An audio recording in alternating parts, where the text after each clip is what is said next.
Au nom du Père et du Fils et du Saint-Esprit. Amen.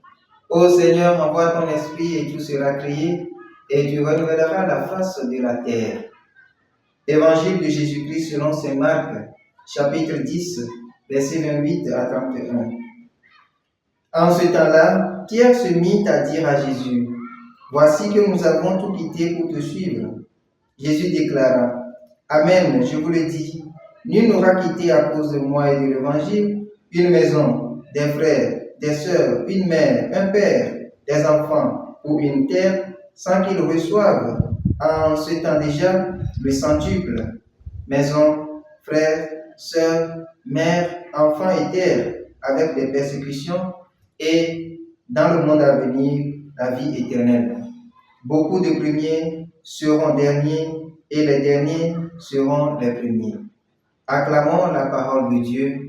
Louange à toi, Seigneur Jésus. Chers frères et sœurs, aujourd'hui, mardi 28 mai de la 8e semaine du temps ordinaire année liturgique B, les textes que l'Église nous propose de méditer nous enseignent que tout sacrifice et détachement doit être guidé par la recherche du royaume éternel. La parole de Pierre, « Voici que nous avons tout quitté pour te suivre », nous indique que très souvent nous suivons le Christ dans le but de combler nos attentes humaines, mais parfois éphémères. Or, la boussole qui oriente le chrétien dans la Secula Christi, la suite du Christ, c'est son regard fixé sur les biens du royaume.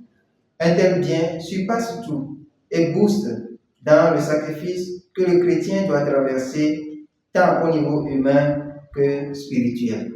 Voilà pourquoi Saint Pierre, dans la première lecture de ce jour, nous rappelle que notre vie dans la suite du Christ doit être transformée. Ainsi donc, comme des enfants qui obéissent, nous devons cesser de nous conformer aux convoitises, comme si nous étions encore dans la méconnaissance du Christ.